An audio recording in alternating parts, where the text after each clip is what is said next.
Hey there guys, it is Jason from 2BlueMTG, and today I will bring you my top 5 EDH Planeswalkers. Our criteria for today is fun, that's self-explanatory, utility, which is like how useful it's going to be whenever it hits either late or early game, thematic and flavor, like if you're building a certain theme to your deck, like you're going to see one later, I'm going to explain. Flavor, if maybe you're like constructing a deck around like a certain block, and I do have a little bit more multiplayer focus because I do play a lot of two-headed giant and mainly 4-player free-for-all. And onto list, so at our number 5 slot we do have Tezzeret the Seeker and Tezzeret of Agent of Bolas. Now for this one I really couldn't decide which one, even though personally I know which one I have used more, and that is Tezzeret the Seeker, because, well, untapping 2 artifacts, that could really ramp you. Like, let's say you have a Mana Vault and a Thran Dynamo, that this nets you a lot of colorless mana, what is mainly used for an artifact decks. You can minus X him to search for an artifact you need in a pinch, and it gets around, like, they can't be countered. Only thing that can happen is if they stifle the ability, and his -5 really isn't used that often. I mean, I've never used it, even in dedicated Muzio artifact decks. I just mainly use him for his -X to tutor some up. But then Tezzeret Agent of Bolas on him, I've used all of his abilities before. His +1 digs you 5 deep, and you get an artifact from among them, put on the hand, put the rest in the bottom in any order. His -1, you get a 5/5. So maybe that early game Mana Rock or a Soul Ring, they don't have any blockers. You drop this turn 3 or turn 4, and then you have a 5/5 Soul Ring swinging at them if you don't need the mana. Now his -4, it can really end games fast in EDH, especially if you have Mycos and Lattice in the battlefield. It won't be unheard of making people die from just one single activation of it, which is really strong for only a 4-drop Planeswalker. And also for the fact that Tezzeret the Seeker is a lot more splashable than Tezzeret Agent of Bolas, especially in like dedicated mono blue artifact builds. You can't even run Tezzeret Agent of Bolas them. You really only run them in Esper artifact builds, mainly Sidri Galvanic Genius, and maybe Shroom the Hegemon, but that's more combo oriented, so I really wouldn't run that. Onto number 4. Ashiok the Nightmare Weaver, because, well, personally, I do like Mill. I've always found it fun. Especially, like, I was going to do deck tech tonight, but I left my deck box at my LGS, and I didn't get around there because it just snowed recently, so I could not pick it up. Well, anyway, I find her fun because she's a 3-mana, 3-load Planeswalker, so we're in the sweet spot of the curve. Her +2, which is a good amount to go up by, is exile the top 3 cards of target opponent's library. Now again, yeah, you have the one Jace that you can 0 it and then they mill 10, but sometimes exiling just gives you that little extra edge that you need. Maybe you hit like a really good target, but yeah, like I said, and then her +2, yep, exiles 3, that's not bad, but definitely could be a better ability. And then her -X is, for me, really what is her bread and butter. So even after 1 activation, you can go ahead and get a 5-drop creature with it, and that's not even bad at all, considering you can get that turn 4. I mean,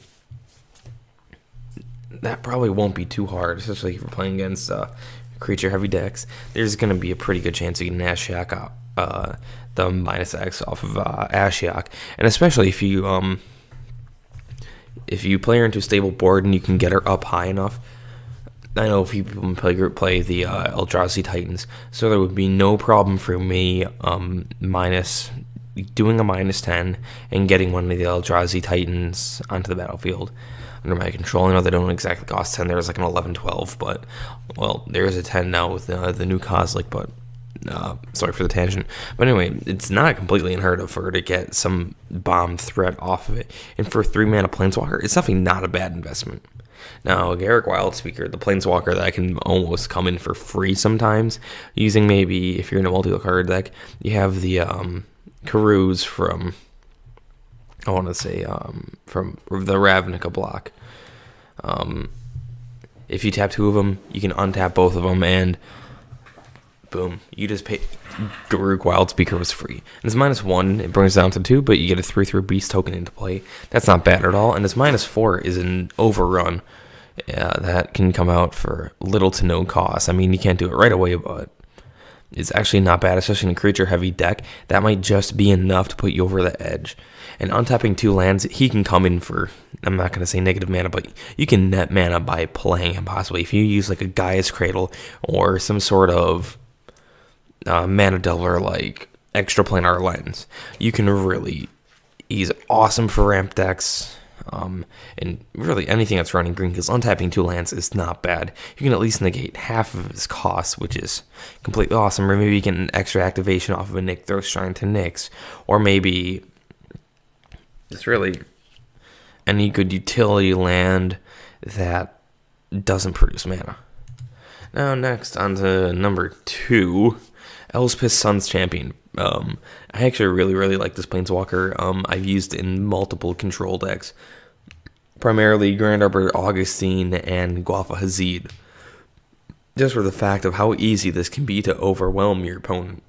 She is 6 mana for 4 loyalty Planeswalker, so a little bit inefficient there, but that's not bad considering her +1 gives you 3 1/1 white soldier creature tokens onto the battlefield, and 3 of them for just 1 activation is really strong. And if you need to, you can use her as well, especially if you're playing white weenies or like if you're playing control deck, you don't really have to worry about many creatures getting destroyed. That -3 can come down, and then just it can be an asymmetrical board wipe, which is actually incredibly strong in EDH. And then you can +1 to the turn after that and get her up. And getting that emblem can turn your 1/1 soldiers into 3/3 flyers, which can really, even in EDH with 40 point life total, can really shut down a game quickly. And so I think she's just an awesome finisher.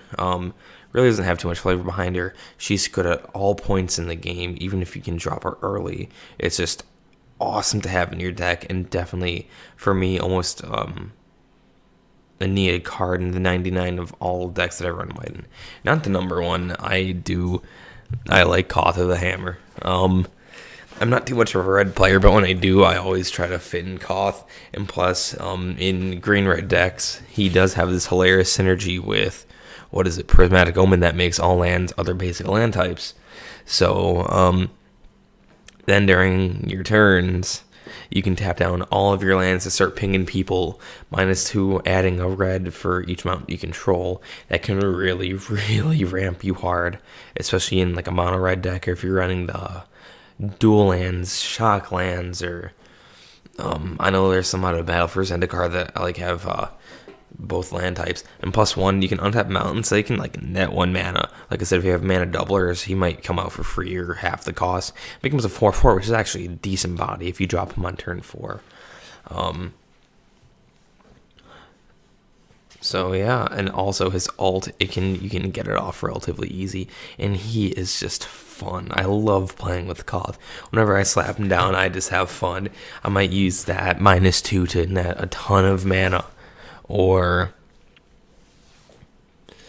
to cast a giant X burn spell. I might use that +1 to get some extra damage in, or even he has a spot in my Melik extra turns deck, which I'm going to be doing a deck tech for, but like I said, that deck's at my LGS, and he's he is a very strong win con in that deck, because dealing even to 7 damage each turn, it doesn't take that much. It does not take that long to kill people in EDH with a life total of 40, even if they have gain life, because that thing has no problem putting 15 turns on the stack, especially with tunnel visioning into Mizzix's Mastery, which is quite frankly absurd. And well, that's if nobody runs Graveyard Hate. But yeah, I just find him a whole hell of a lot of fun to play with and play around. And honestly, if he could be a commander, I would run him. I just love Koth of the Hammer. He's just probably the most fun Planeswalker. And he's just so red too, like I said, thematic. Each one of his abilities are red. He's focused around mountains. Just, I don't know.